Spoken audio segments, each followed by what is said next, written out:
Good evening, Mrs. Meena. Good evening, Ms. Pragati and Rahul. Good evening, Bante. Good evening.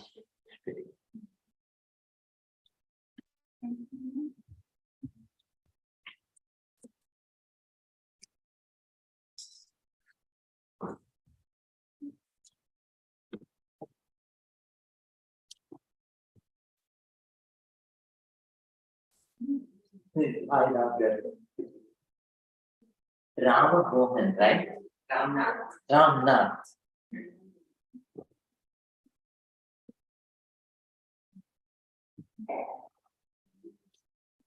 Did you practice every morning and evening?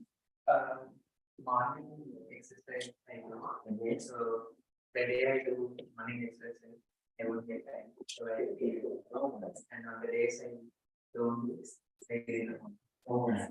Um, Ramnath, it is good if you can do both like 15 minutes, you can manage, right? I actually tried one day I was able to do. I slowly started and it Yes. just suddenly changed. Oh, right. Yeah. And But then now, please, you are working and try to maintain the schedule. yes, That is also good for you. yes, I know I usually I'm trying to do that. Usually it takes me 2 weeks to Get used to it. get used to something new. So That's fine. I Go again and again. Let's go again.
I'm sorry, Dana.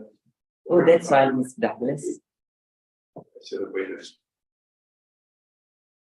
Hi, Mr. Rana. Hi, Mr. Rupesh. Very nice.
That's fine.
Please say 3 times together. Sadhu, sadhu, sadhu. Good evening to everyone.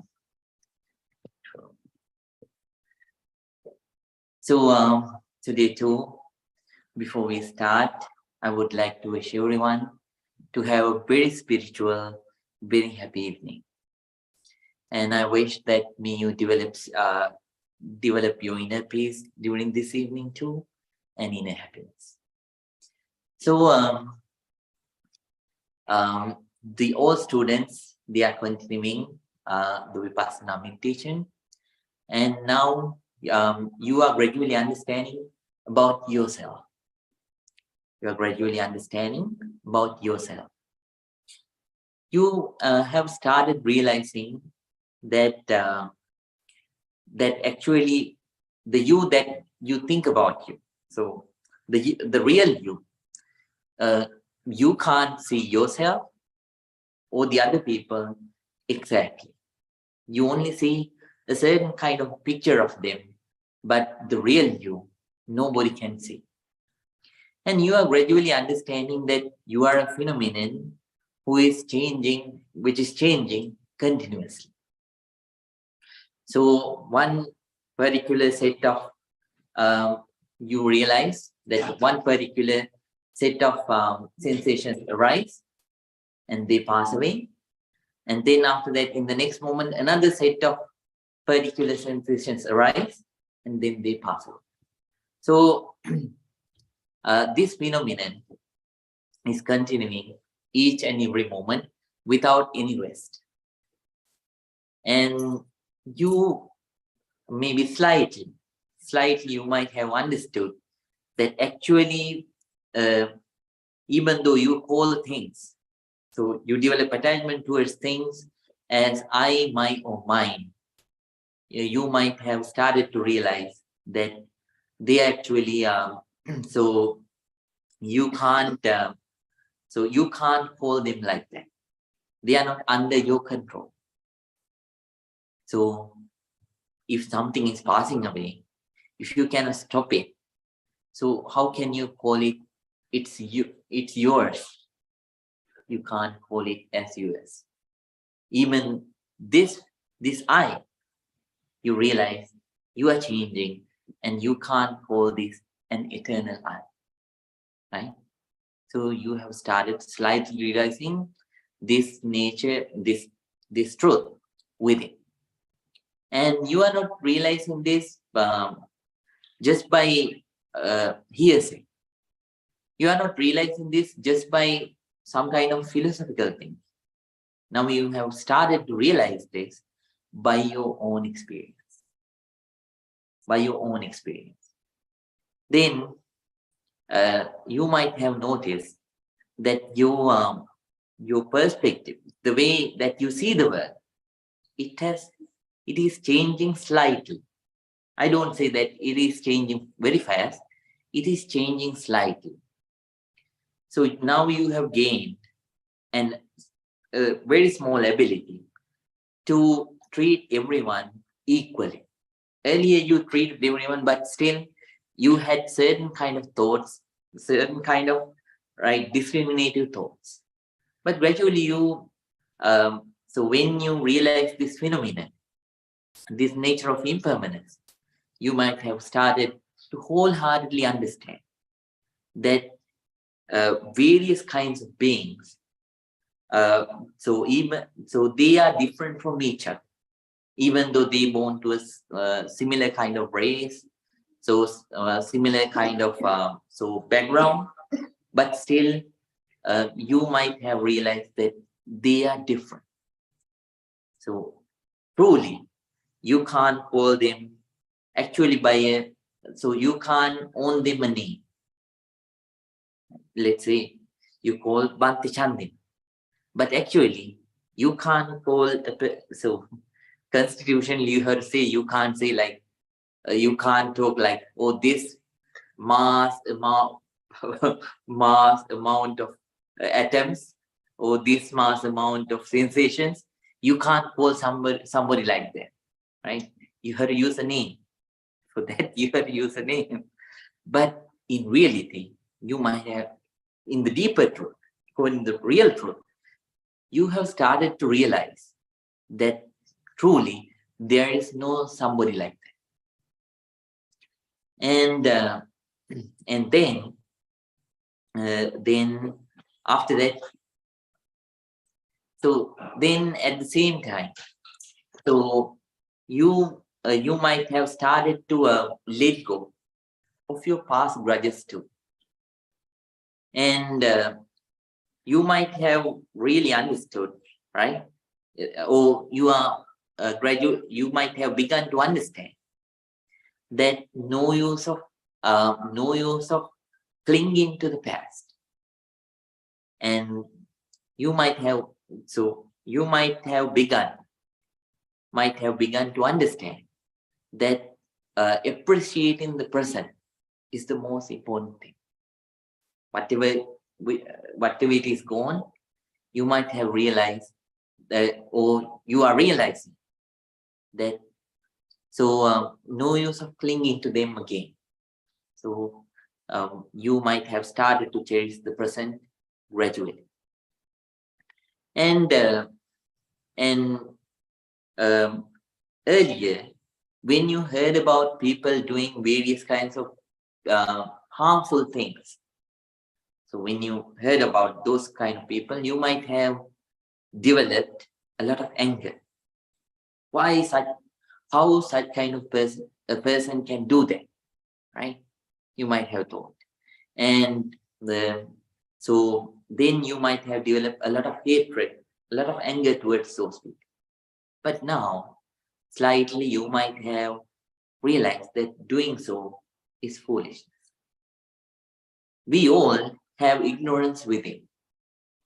Ignorance means ignorance about the reality about yourself and reality about the other people.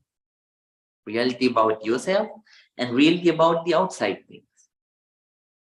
That's so when you were ignorant to, earlier you did the same.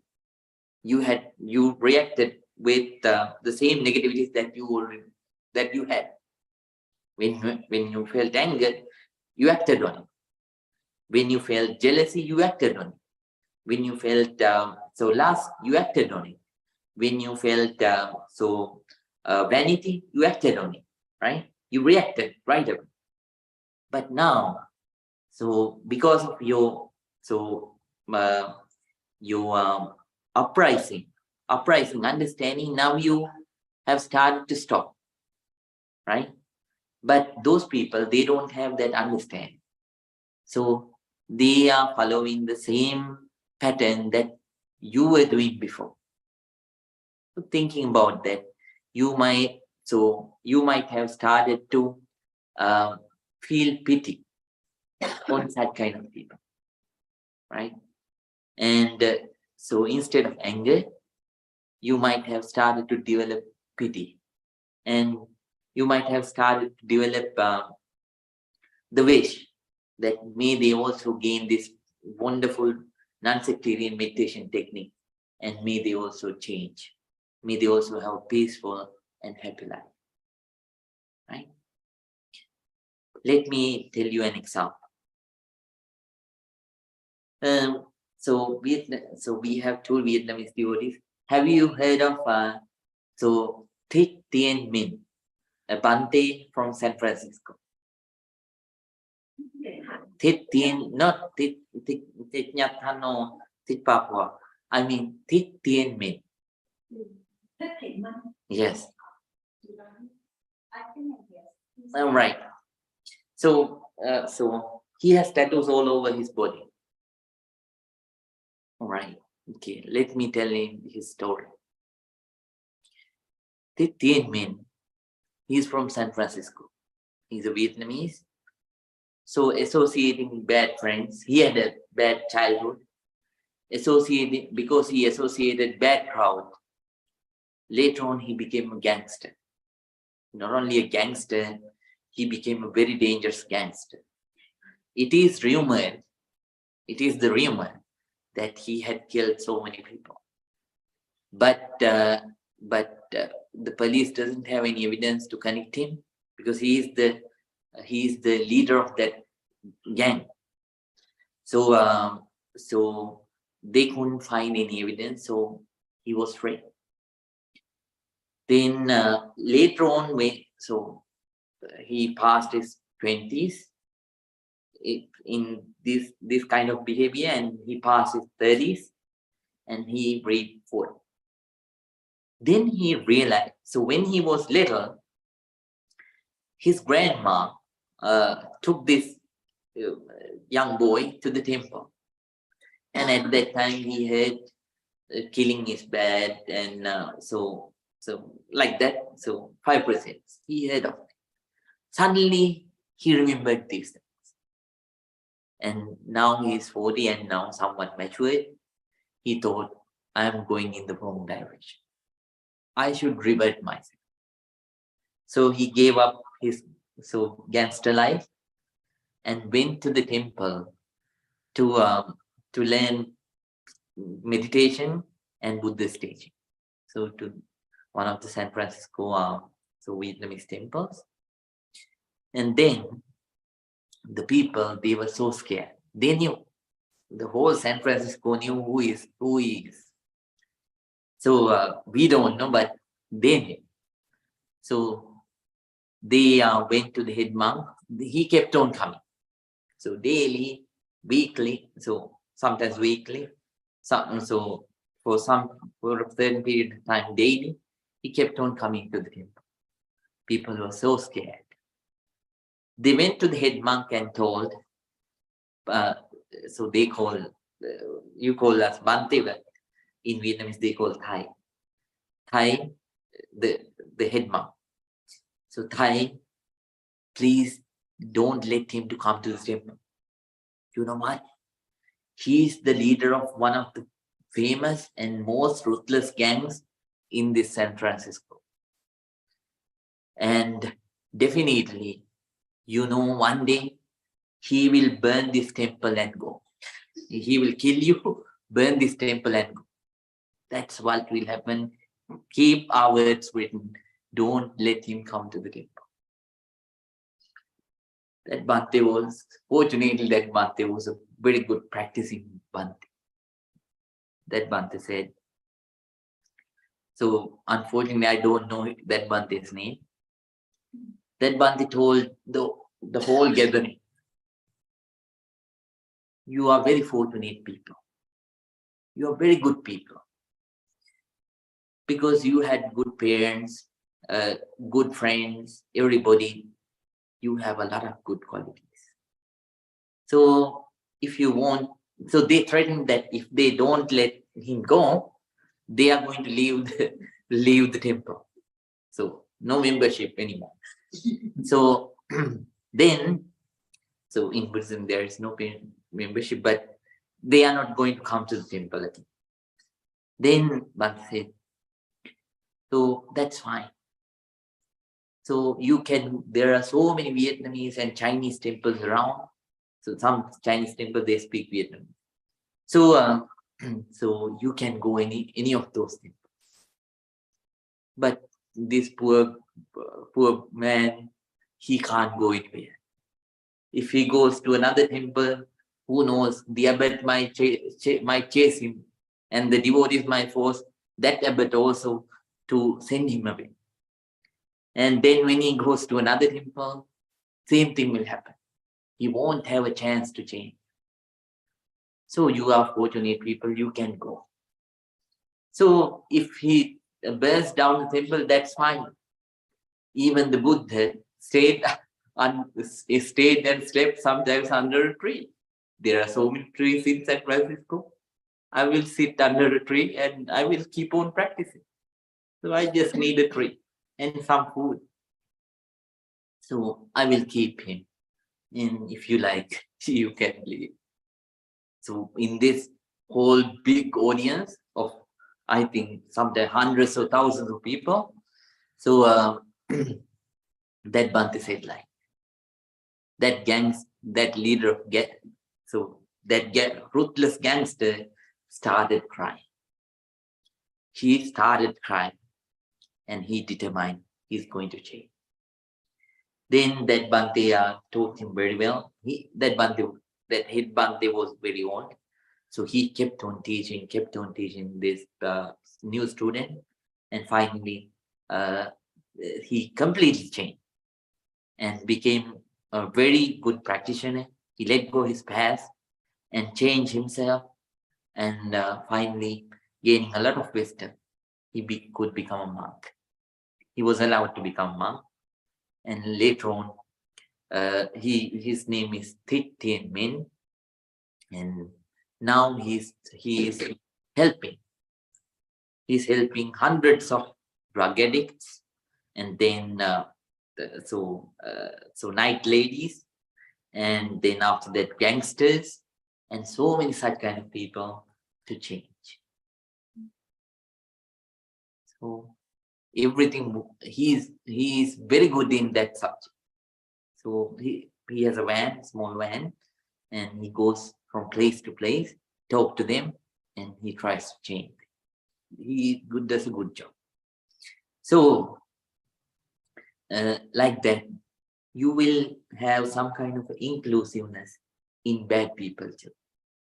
You will start realizing, oh, they also have negative. I also once had very bad negativity before I made this technique, but after practicing, I could come out of it at least a bit.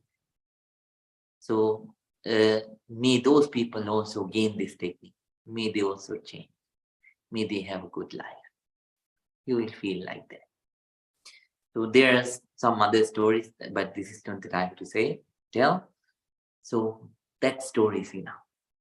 So you'll, the more you develop your understanding, you will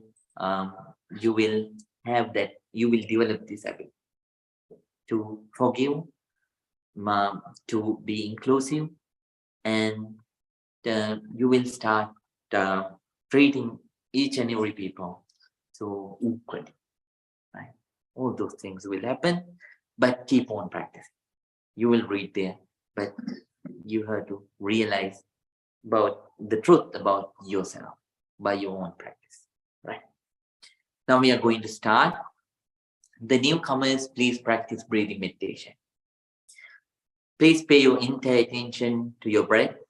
When the breath is coming in, please be fully aware. So don't go with the breath all the way in. So just observe the breath up to the end of your nostrils. And then when it comes back, it will touch the very same area and we'll go outside. So if it is long, let it be long. If it is short, let it be short.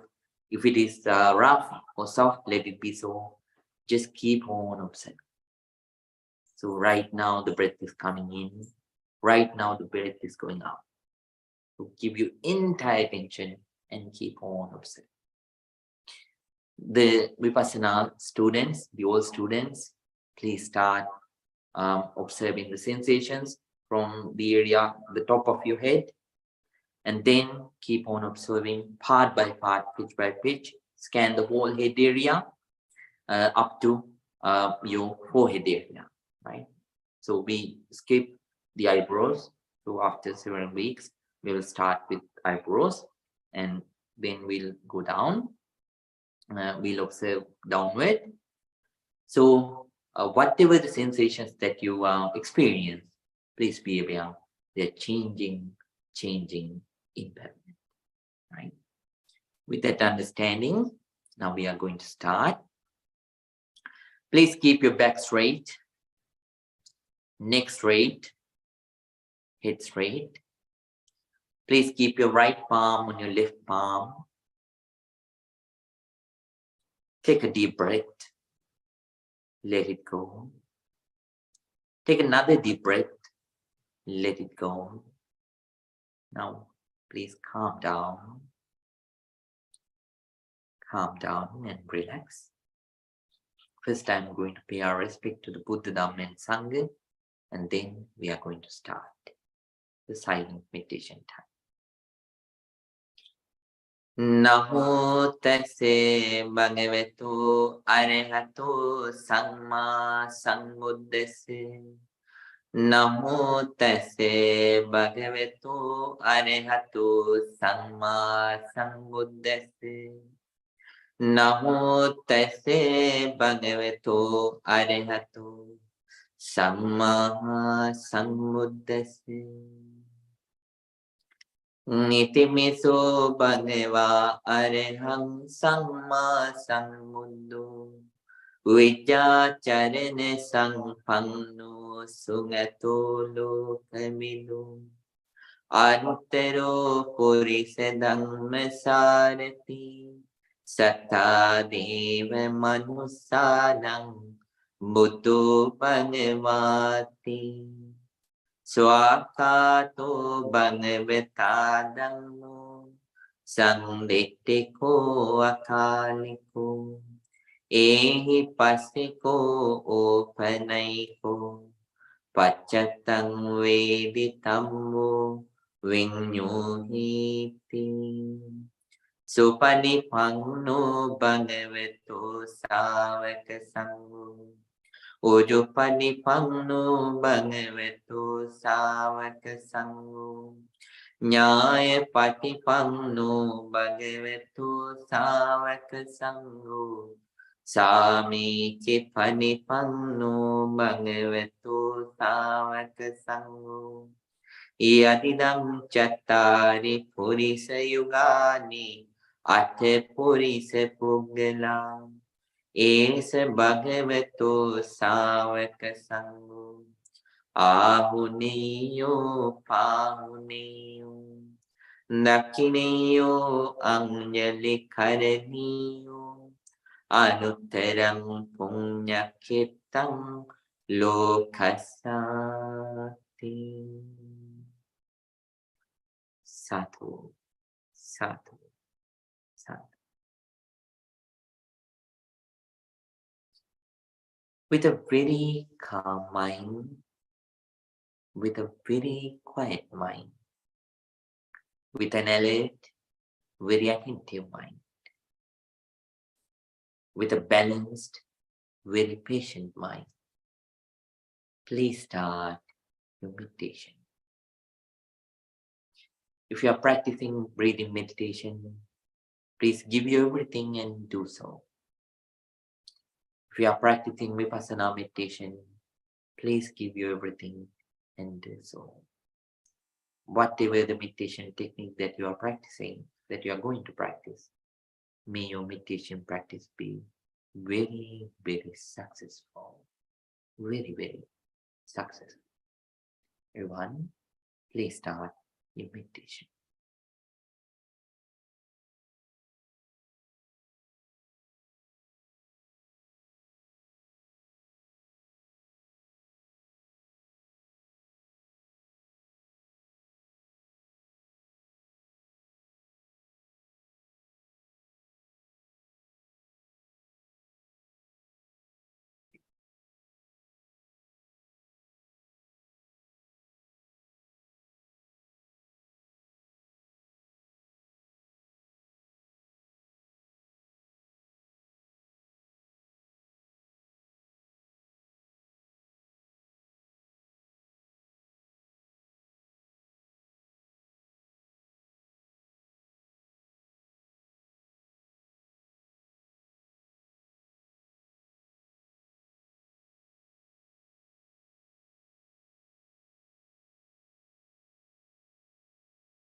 Now,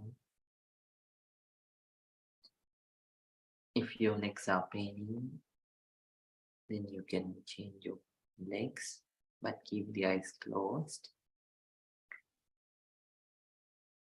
We are going to practice loving kindness meditation in brief. First of all, let's share our loving kindness with ourselves, with you. Very kindly, very lovingly, please spread your loving kindness thoughts towards yourself. May I be well. May I be happy. May I be peaceful. May I be very peaceful. Please spread your loving kindness towards yourself.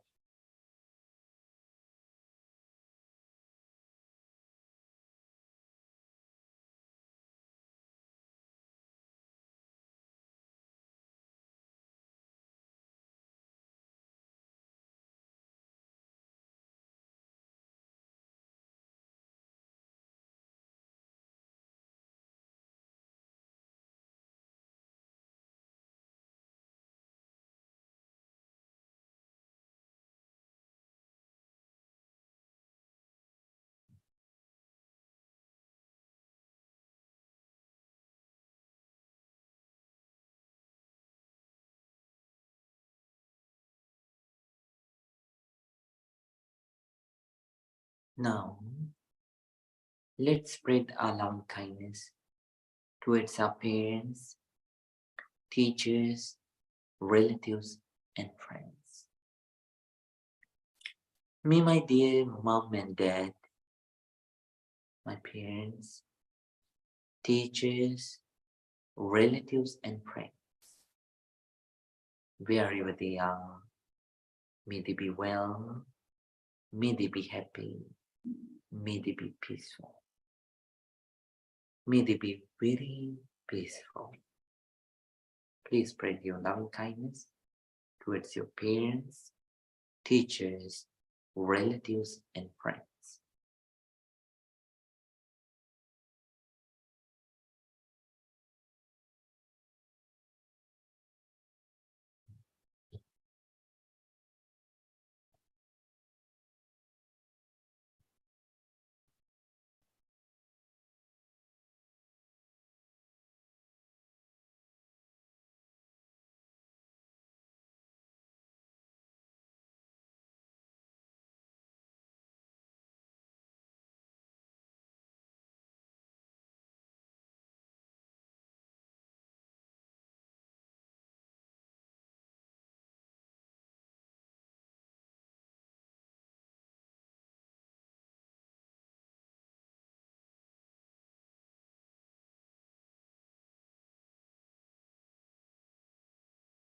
Now, let's spread our loving kindness towards the neutral people who are not your friends, who are not your enemies, the neutral people.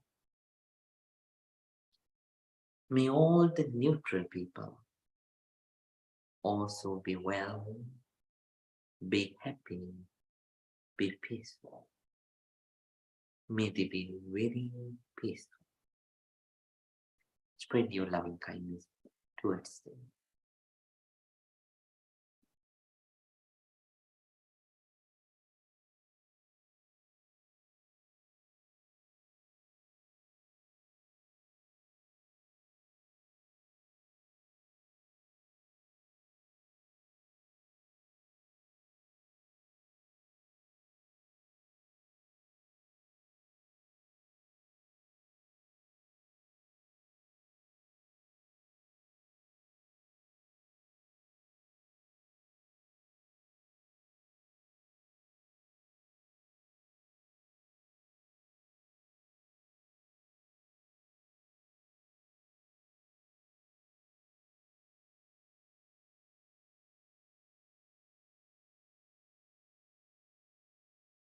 Now let's spread our loving kindness towards the enemies. First, please let go of your grudges.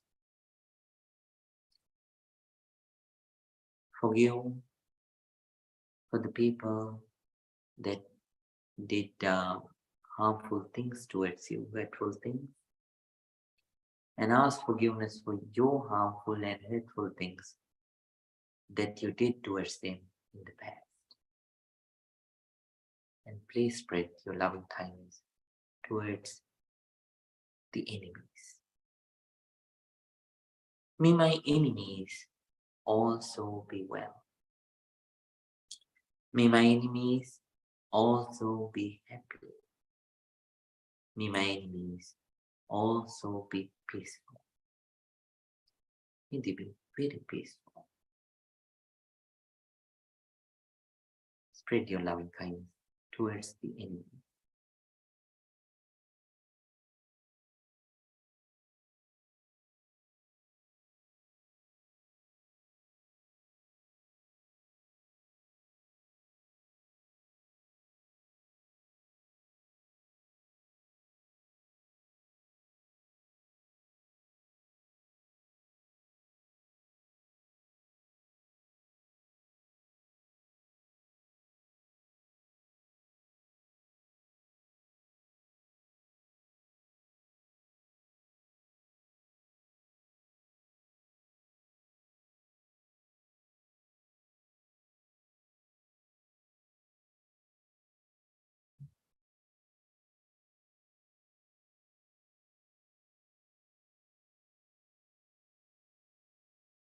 Now let's spread our loving kindness towards all the beings.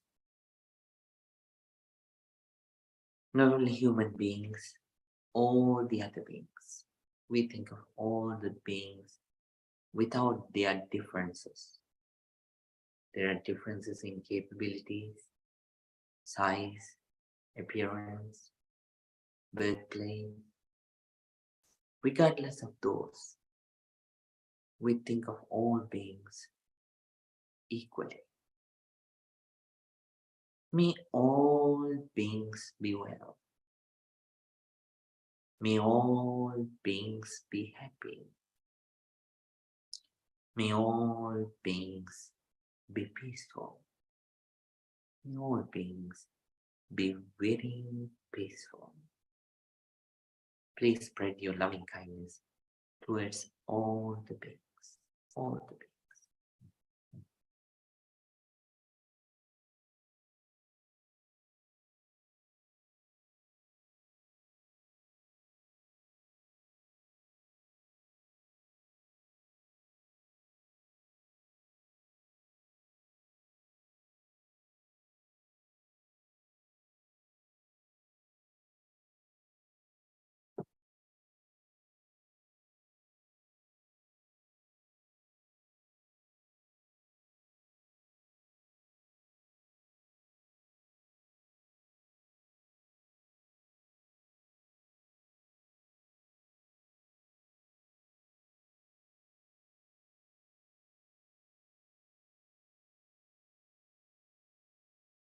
Now everyone, very calmly and peacefully, please open your eyes.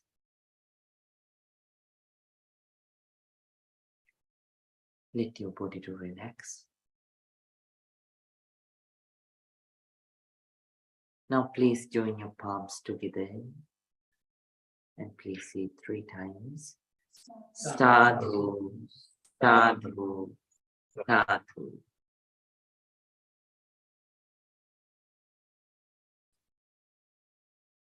Dear Dhamma friends, so all students, they are progressing in the technique.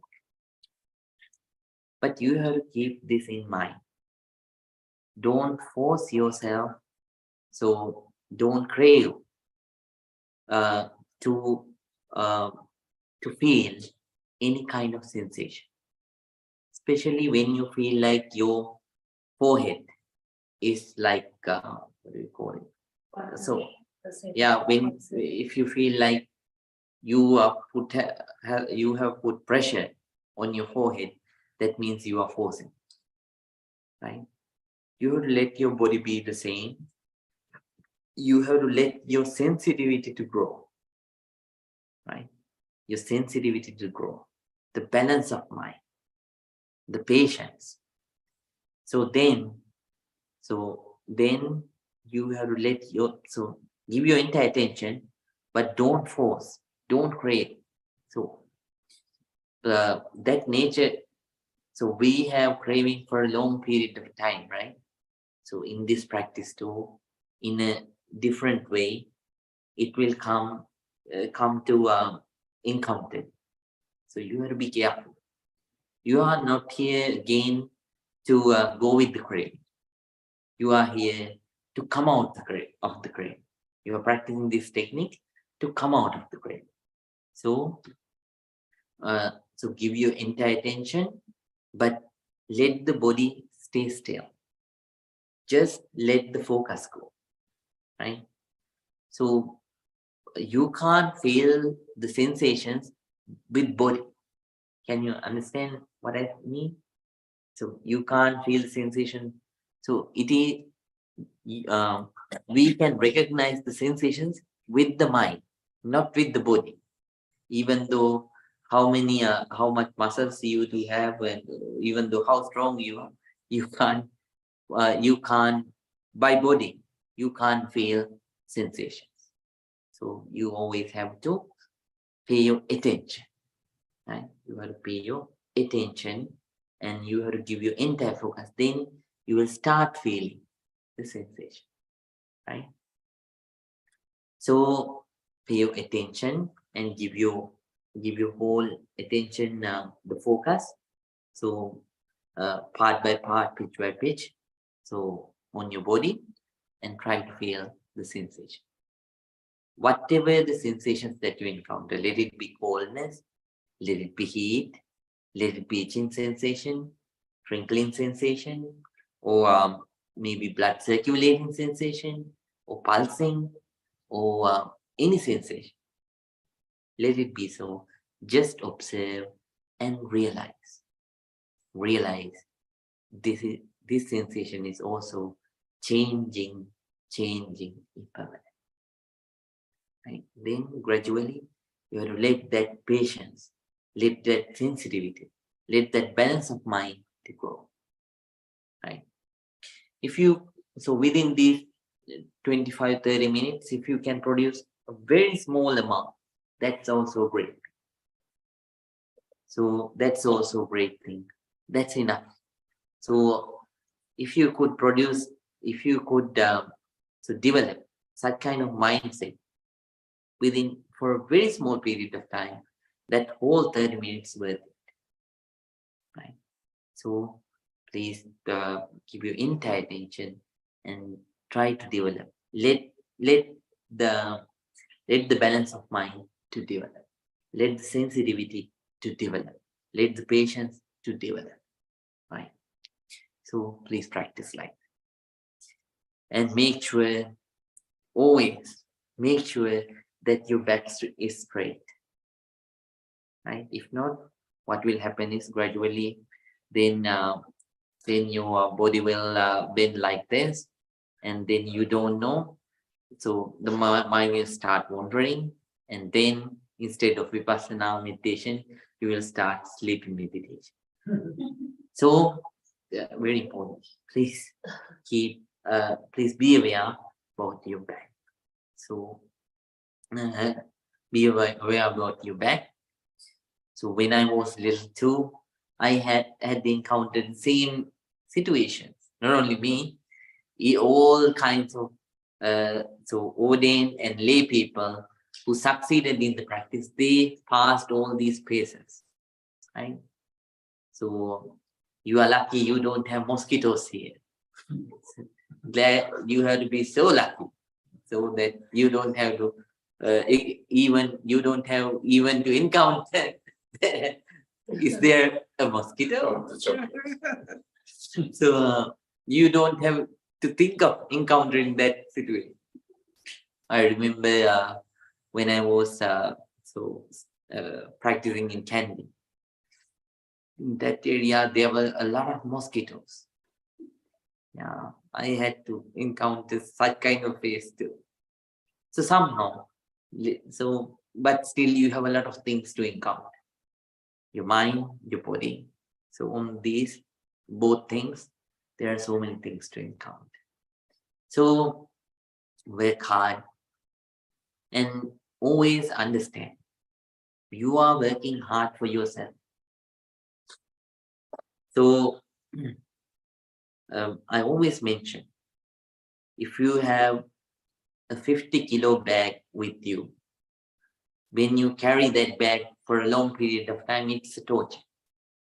When you take 1 kilo out, you only have to take care of 49 kilos. Then gradually you will be able to take one by one out, and finally you will be able to throw away the bag.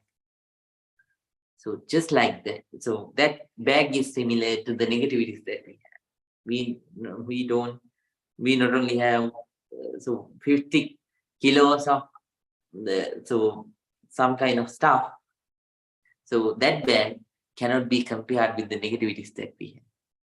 So we encounter them each and every moment in our lives. So there is no moment that you are out of them. Even during the meditation time, you encounter them.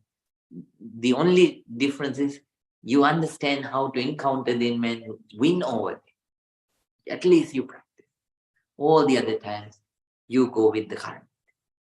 So how the river flows, you go with the river. Right?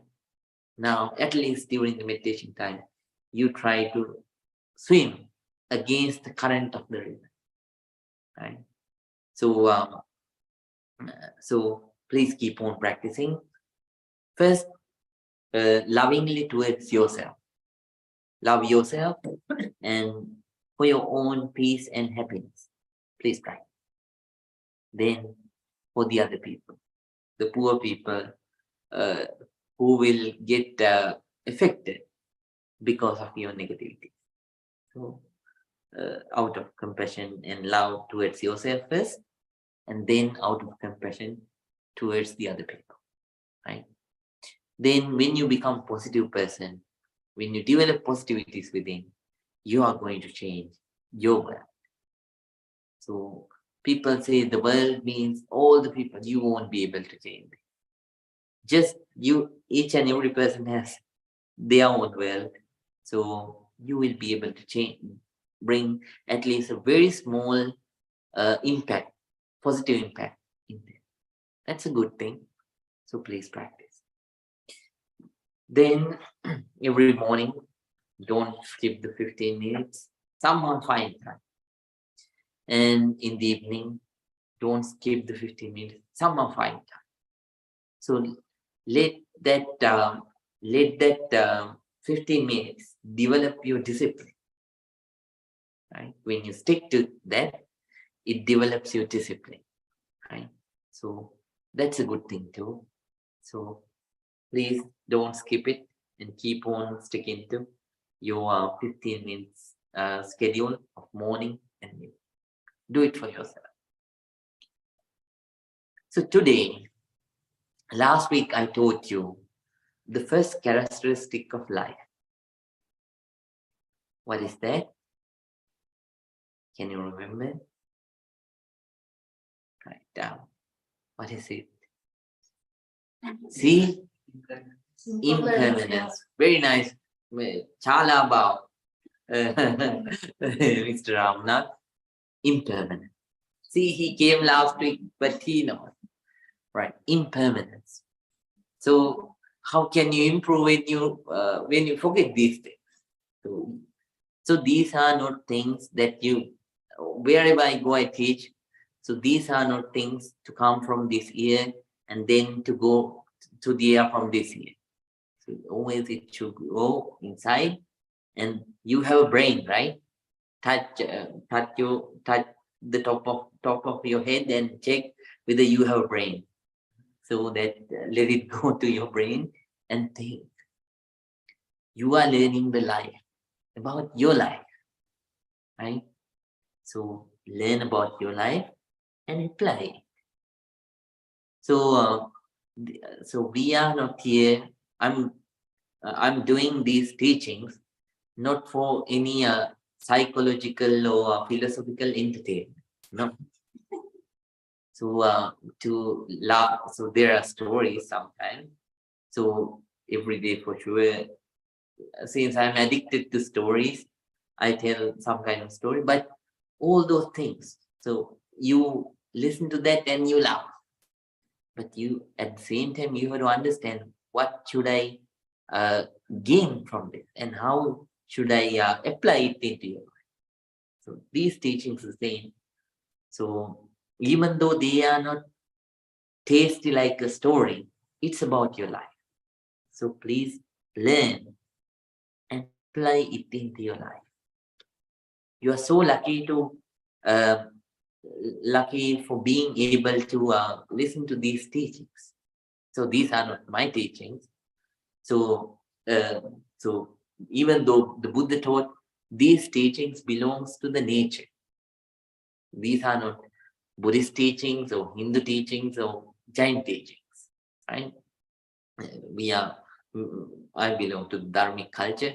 Somehow, so there are, so even though they cannot be labeled as Christian, Islamic, or Jew, or any other teaching. So they are the truths pertaining to this nature. They are there, right? So with wisdom, what you should do is you have to understand and apply in your life. So when you understand these things, it's easier to live. It's easier to let go.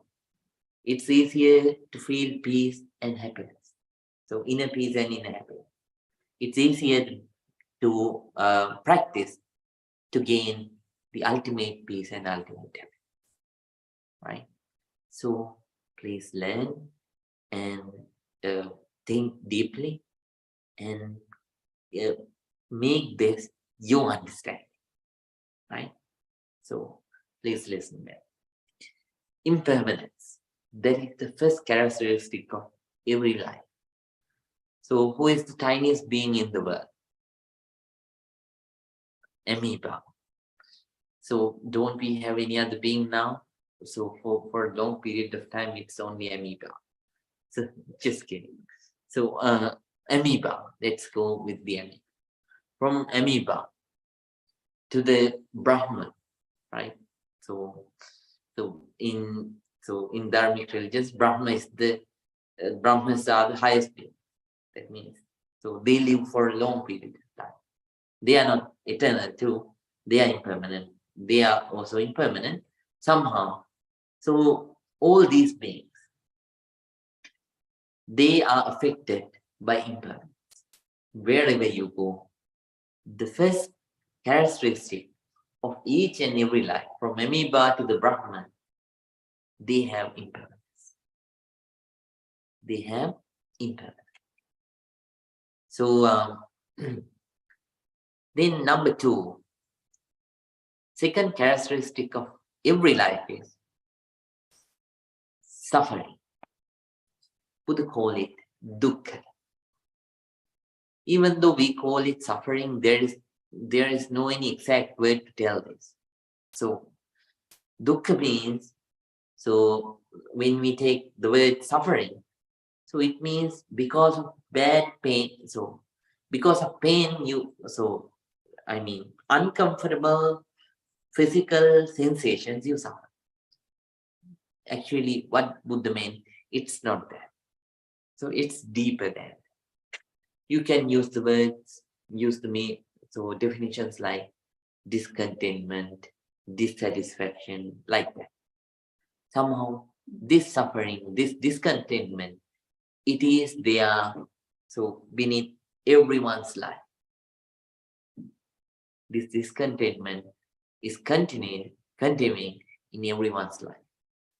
You might get thousands of achievements, but still you are not contented. You think you are contented, but you are not contented. Why? there are so many facts to bring discontentment to your life. Even though you know or you don't know, still they are there with your life. Discontentment, dukkha. What are discontentments that we have in our lives? Number one, pain. So we call it dukkha. So uncomfortable, so mental and physical situations. So that's why they are called as dukkha. So pain, bodily pain, mental pain is dukkha. So here we have to understand happiness is also included in dukkha. So I told you. So both brings discontent. So you might feel good physical pain and bad physical pain, both. So bad physical pain is a synonym for happiness. So good physical pain. So somehow it's also a phenomenon which is changing that you cannot grasp as I, my mind. It is also a phenomenon which is changing. It is also a phenomenon that you feel, right? So later on, so let's say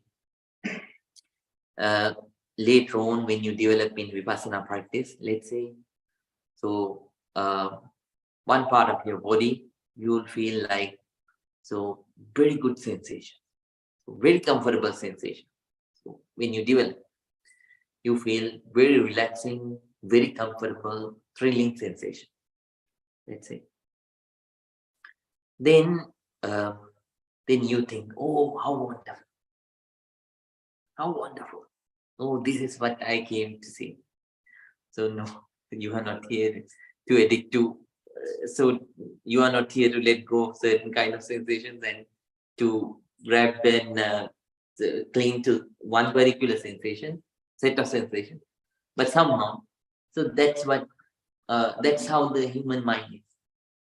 But the truth is, so all kinds of sensations, they arise and pass. Later, that very thing, those very areas will change and bring you some kind of burning sensation, just like fire.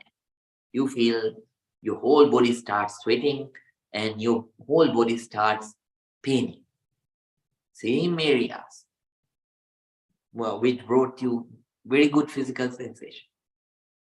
This is the truth. So somehow all these sensations, they bring discontent. While we were experiencing them, we had discontentment. Even when they pass away, still the discontentment, the suffering continues. So this is a reality of all the beings. And then sickness. Sickness also brings suffering. So nobody likes suffering. Nobody likes sickness. Nobody prays, oh, may I become sick. Nobody prays. Everybody prays whenever they go to temples or churches or mosques or wherever. So they pray, may I not get sick. Nobody prays, oh God, give me sickness. No. So because we don't like sickness, but it's a phenomenon that we have. It is also discontentment that we do have. We think, oh, when you have diabetics, you have sickness. When you have cancer, you have sickness, like that. But the truth is, all the time, you have sicknesses physically and mentally. Even right now, we have various kinds of those sicknesses. You're suffering, but you don't see. Since they are not like the other ones, you think you are fine. But until you come out of all your negativities, your body and your mind both are suffering because of these sickness. So nature of sickness. So, especially, you have to understand. Even the scientists say physical sickness is mostly 20%. So the mental sickness that arises because of that 20% physical pain, so is 80%. When negativities go, then what happens is 80% of your mental pain goes. Then only the physical pain remains. Right? It's manageable. So somehow, nature of sickness is also a suffering, but it is there. And then old age. Nobody likes to become old. No one pray to become old faster, right? So nobody likes. Everybody likes to stay younger. That's why when they reach 50, still they go run. So when they see the white hair, when they see the white hair, so when the white hair is coming up, you run to a shop and you buy some dye and you apply, and you want to show everyone, I'm not old, I'm always young, right? And sometimes when people ask how old are you want to reduce certain people, not everyone, they want to cut down certain numbers from your age. You will say, if you are 35, you will say, no, 35, that's fine. If you are 40, you will say 38, 39. 2 years, they think it doesn't matter. Like that. So people are like that. Somehow, old age is suffering. They do that because old age is suffering. They don't want to feel old, but it is there. So wherever you go, it doesn't matter amoeba or Mahabrahma, the Brahmas, they all face old age. Each and every moment, you're getting old. So it brings discontentment. It doesn't bring happiness. Nobody is happy. So when they are young, they celebrate happy birthday to you, and then you are happy. When you're 80, 90, like that, even the other people say happy birthday to you, you don't feel anything. You feel so frustrated. Oh, I became, so they think, oh, I'm 80 now, very old.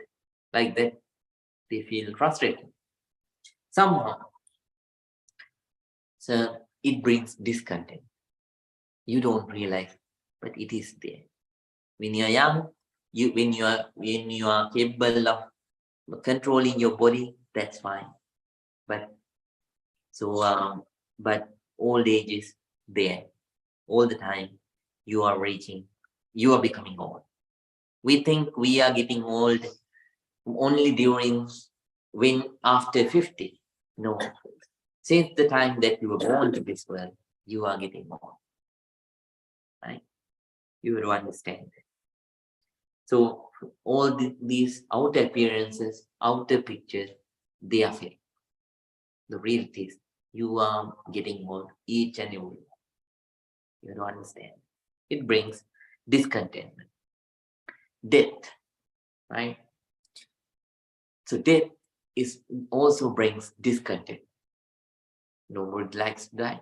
If someone is sensible, you might say, oh, the people who they suicide because they can't bear the anger. So the aversion that they have, that's why they think when they lose their life, that's it. But by losing the life, nothing ends. It starts again. So somehow we have to understand. So for wise people who can understand things well, for the sensible people, they understand. So death also brings discontent. Nobody likes to die. So So that is also bringing suffering. And then when the things that you like, when they pass away, that can be people, that can be things.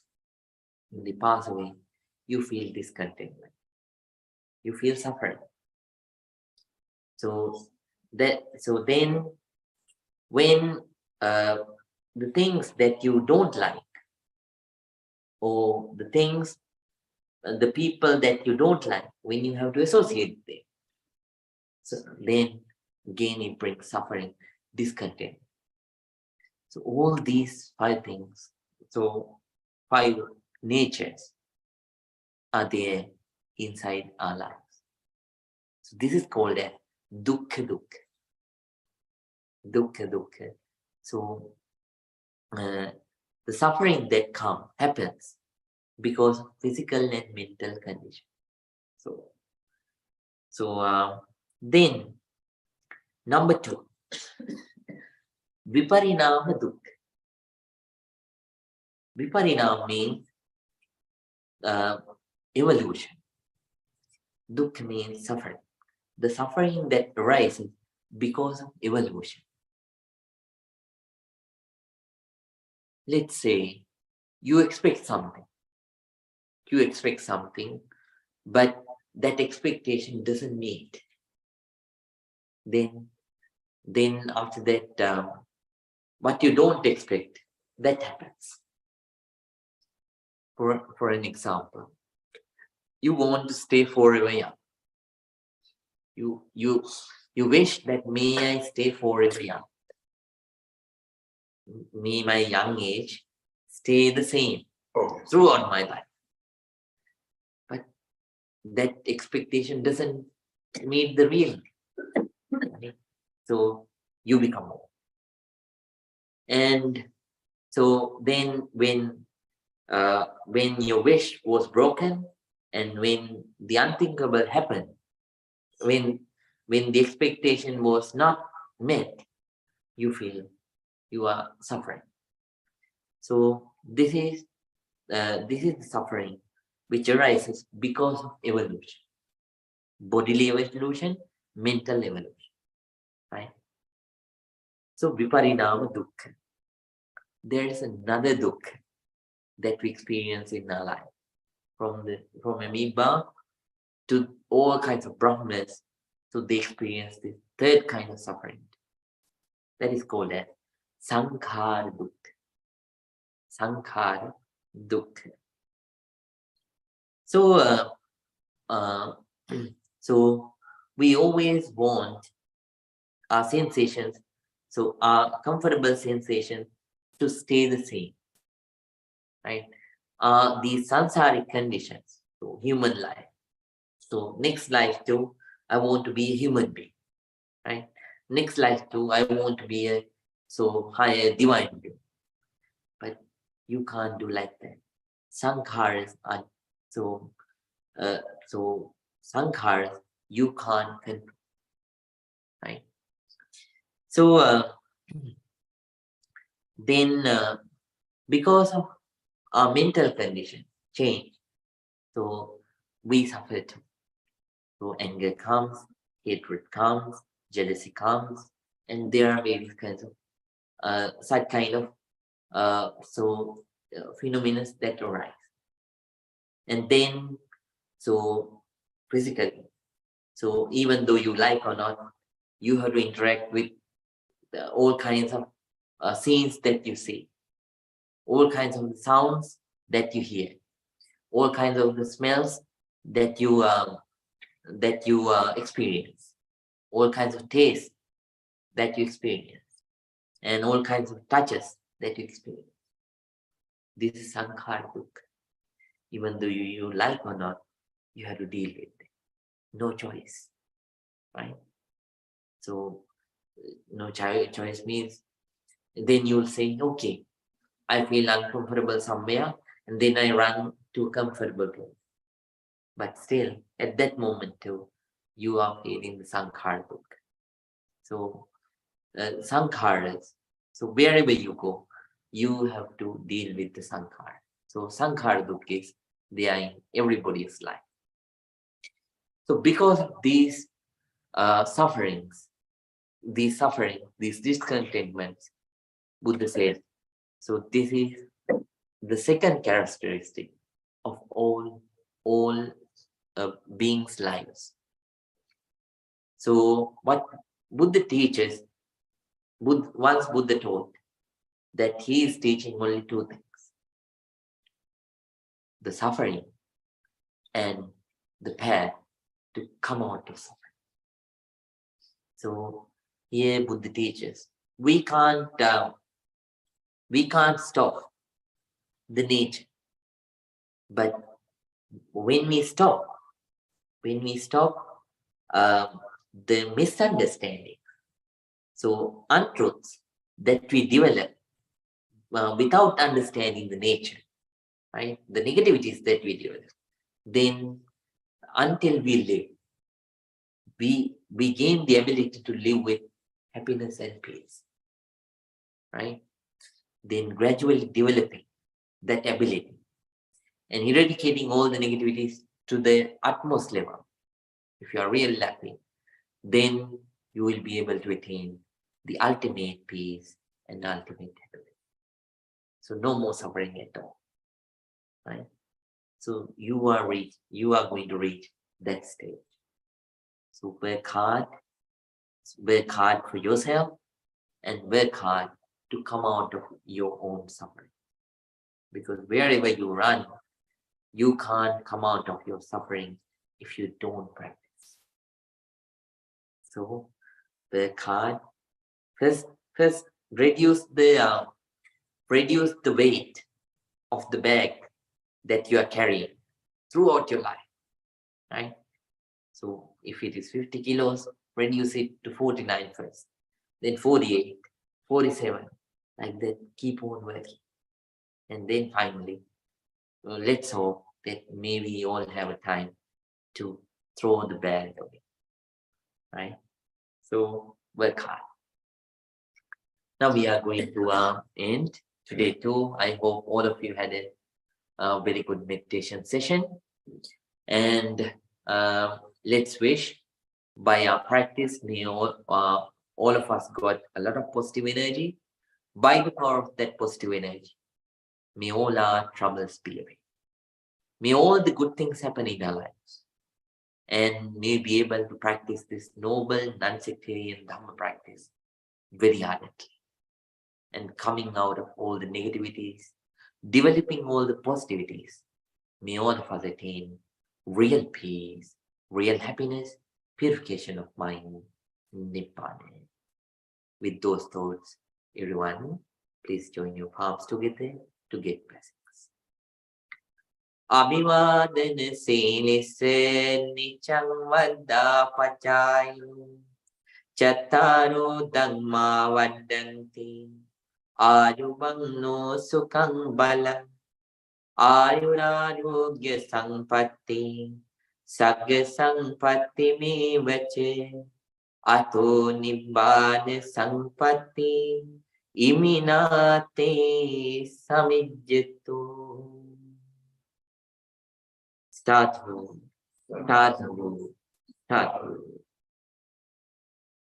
May all of you be well. May all of you be happy. May all of you be very peaceful. Sukhi. See you on next Friday.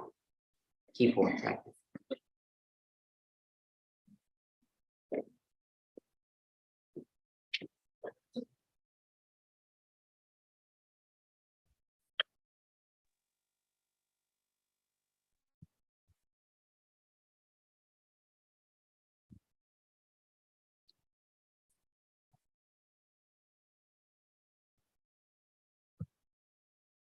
Right. Good night, Mr. Fuad. Thank you, Bante. Good night to you. Good night. Good night, Jaime. Good night, Bante. Thank you very much. Buenas noches. Buenas noches. Good night, Mrs. Pragati and Rahul. Thank you, Bante. Thank you so Good night. May you be happy.